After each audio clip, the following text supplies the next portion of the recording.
자, 조선족은 우리와 같은 민족인데, 맞죠? 같은 민족.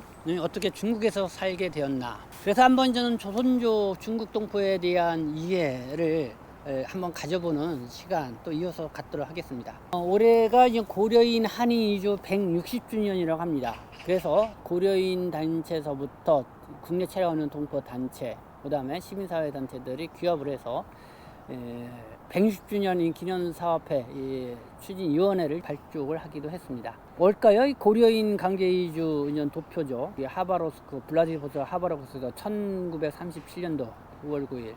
이제는 스탈린 체제가 소련에 이제는 했죠. 그러자마자 이 연해주에 일대에 있는 한인들을 저기 멀리 중앙아시아 지역이죠. 그쪽으로 이주를 시킵니다. 6,600km를 이주를 합니다. 1937년 10월 9일에 첫 도착을 했고, 그래서 124편의 열차로 강제 이주를 해서 17만 2천여 명을 강제 이주시켜서 이렇게 합니다. 그래서 이제 고려인 동포들 같은 경우는 그러다 보니까 어떻게 보면은 우리 한민족으로서의 어떤 우리 언어 이거를 지켜가기가 좀 쉽지도 않았고, 그러니까 여기는 러시아어도 해야 되고, 그때는 소련 연합 국가였죠. 그러니까 우리 민족 교육을 이렇게 하지 않았기 때문에, 스스로 하지 않으면 안 되는 그런 분이기 때문에 거의 우리말을 많이 이제 잃어버리는 상황이 된 거죠. 그래서 다시 지금 얼마나 지났습니까? 한 2010년도경 이후서부터 한국에 이제 많이 들어오기 시작해서 이제 한국에 전체적으로 한 50만 명 정도 되는데, 지금 한 10만 명 좀 넘게 12만 명 정도가 한국에 이렇게 들어와서 지금 뭐 재정착을 한다고 그럴까요? 어쨌든 그런 상황이 있습니다. 그래서 한국에 와서 열심히 이 고려인 동포들의 한국어도 가르치고 한국에 정착해서 살 수 있도록 이런 뭐 지자체에서 이 관심들을 많이 갖고 있는 걸 볼 수가 있습니다. 요 도표는 이 중국 동포하고 이 고려인 동포의 이주사 좀 비슷하면서 좀 다른 부분이죠. 일단은 고려인 동포들은 아까 이렇게 강제 이주의 역사가 있었고, 이 중국 동포들은 역시 1860년대 거의 비슷한 시기, 어떻게 보면 고려인보다 먼저 만주죠. 왜냐면은 옛날에 이 동부 삼성 지역, 그쪽 지역에 우리의 유민의 역사가 있기 때문에 어떻게 일찍이 거기에 진출을 했다고 생각하는데, 그래도 그 중간에 좀 봉근 기간도 있었고, 뭐 여러 가지 동부 삼성 지역하고의 어떤 그런 함부로 이렇게 좀 쉽게 접근하지 못한 그런 기간도 있었죠. 그러니까 1960년도에 이 한경도하고 어쨌든 이 평화될 때 이제 대극이 일어나면서 일단은 압록강 두만강을 건너서 그쪽 지역에 농사일을 벼농사 개간을 해서 하는 그런 조선인들이 늘어나면서, 역시 이제는 그쪽에 이주에 사는 사람들이 늘어나기 시작했다. 그런 거 시점을 볼 때는 이제 1860년대에서부터 이렇게 이제는 보기 시작을 하죠. 그러다가 뭐 1900년대 어쨌든 여기 한국이 일제에 의해서 이런 병합되고 뭐 여러 가지 그냥 독립운동하기 위해서 만주와 연해주 지역으로 이렇게 이주를 하게 됐던 그런 역사는 뭐 중국 동포나 이 고려인 동포나 비슷한 역사가 아닌가 생각하게 듭니다. 그러니까 1920년대는 이제 항일 운동을 펼쳤던 그런 역사였고, 1930년은 고려인들은 이제 강제 이주의 경험을 갖고 있고, 그래서 1930년대 에서 45년도 이때는 이제는 중국 쪽에서는 만주국이라는 게 일제에 의해서 친일 만주국이라는 괴뢰국이 들어서게 되죠. 그러면서 이제 상황이 많이 달라지는데, 그러면서 이제는 이쪽에 남한에 경상도 전라도에 있는 분들이 많이 그쪽으로 이주해서 거기에서 이제 개간도 하고 어쨌든 그렇게 더 많이 이주를 하는 그런 시대가 또 1930년대에서 1945년도 사이에 많이 이루어지게 됩니다. 네, 어쨌든 그런 부분들을 볼 수가 있습니다. 그러다가 이제 해방을 맞게 되는데, 이게 이제 중국 동포 이주사를 이게 한겨레 신문이 2011년도에 이 도표로 나타낸 건데요. 여러분들 한번 참고해서 보시면은 이렇게 한반도에서 동북 지역으로 이제 1860년대 이후서부터 이제는 이렇게 도표로 이제 표시한 겁니다. 세 차례의 이주가 있었고, 다시 이제 동북 지역에서 한반도 또 전 세계로 또 네 차례의 이주가 있었다. 이런 동포의 이주사. 이렇게 볼 때는 중국 동포들은 뭐 끊임없이 계속해서 이렇게 옮겨 다니면서 살아왔다. 이런 이주의 역사. 이해가 있다, 이런 걸 볼 수가 있죠. 제가 이 참고로 변경 지역에서 분쟁지가 된 만주의 역사, 요거를 좀 정리를 했는데, 요거는 이제 만주 지역이 이 청해에 의해서 이 봉금령이 떨어지는 그런 시기가 있었습니다. 그러면서 또 이 간도 귀속 문제, 간도 영토, 그러니까 그 문제가 이제 계속 이 조선하고 청나라 간에 계속 분쟁이 있었고요. 그러다가 이제 일제가 청백군인이 간도 협약을 하면서 자기들이 유리한 쪽으로 이쪽에 이제 간도의 기속 문제를 이렇게 뭐 해서 영토를 뭐 확정을 짓는 그런 간도 협약을 맺게 되죠. 그리고 나서는 일제가 이쪽 만주 지역에다가 이제 만주국을 설립하는 그런 일련의 과정들을 제가 쭉 이렇게 도표로 정리를 했습니다. 한번 볼까요? 1677년 청나라는 그들의 발상지를 보호한다는 명분 아래 백두산을 중심으로 압록강 연안과 두만강 북쪽에 걸쳐 천여리에 되는 지역에 봉금령을 선포를 한다.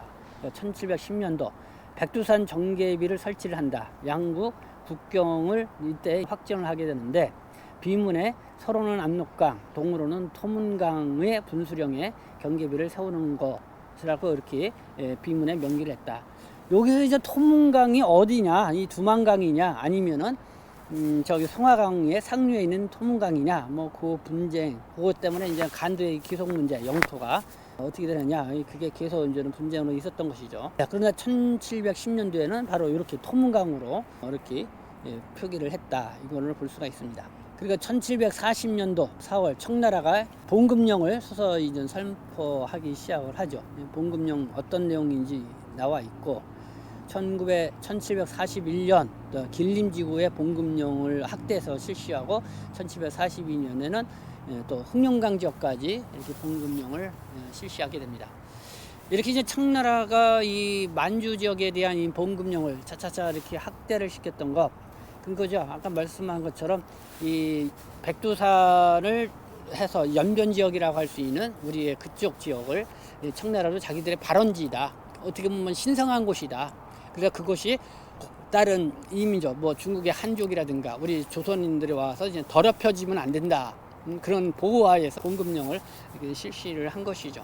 그러다가 1860년대에 이 한경대 대기근이 생기고, 그렇게 하면서 이 두만강을 건너서 거기 가서 뭐 농사 짓는 사람도 있고 벼농사 짓는 사람들도 있고, 서서히 그렇게 하면서 또 1870년대에는 이쪽을 이민자를 좀 받아들여서 만주 이쪽을 좀 개발을 해야 된다. 너무 이제는 그 방치되어 있는 상황이니까 이민 실변 정책이라는 거를 실시를 하면서 서서히 이제는 봉금령을 1881년도에 점점 해제를 하게 됩니다.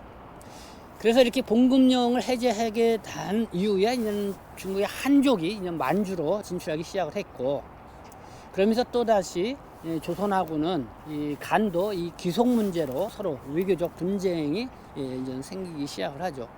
그러면서 그때 이제 청나라는 그 만주에 들어와 있던 조선인들을 이 강제 추방 조치를 취하기도 하고, 그리고 또 이 조선에서는 그쪽에 우리 민족 국민을, 조선인들을 보호한다는 취지에서 이범윤인가요? 이렇게 또 간도사를 보내가지고 또 관리하게끔 하고, 그런 외교 분쟁이 이때 상당히 있었던 그런 시기입니다. 고종시대죠.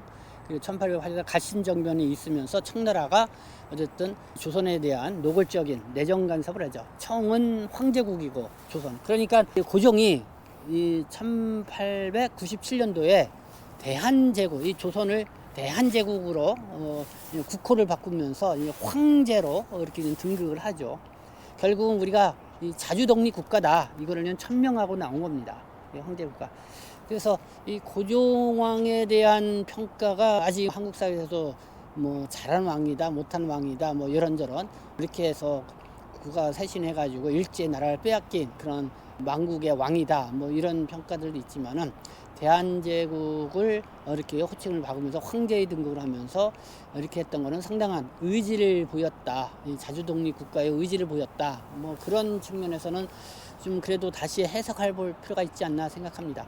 그러나 어쨌든 이렇게 또 강하게 나오다 보니까 뭐 청나라도 그렇고 그 다음에 일본도 더 이 대한제국을 옥죄려고 하는 그런 현상들도 생기지 않았나 생각합니다. 그래서 민비, 그러니까 명성황후죠. 명성황후 뭐 시해 사건도 일어나게 되고 어쨌든 강제 병합도 일어나고 거기에 따라서 이 간도 협약으로 이런 더 이상 이 청나라하고 그때 이제 러시아 러일 전쟁이 일어나죠. 이 조선 이제 이거를 누가 저기를 할 것이냐. 그러니까 일본하고 러시아하고 전쟁을 이렇게 해서 결국은 일본이 승리를 해서 그리고 나서 이제 간도 협약까지 맺어놓고 청나라하고 그래서 그쪽에 이제 병창기지화 하는데 대륙을 진출하는데 발판을 삼는데 아주 유리한 조건을 이제는 일본이 만들죠.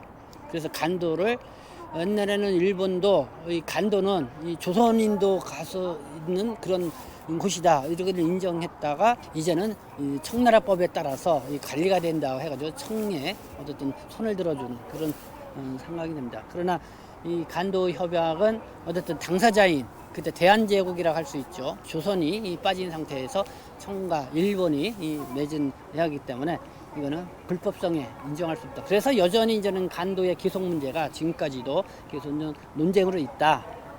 이렇게 보는 겁니다.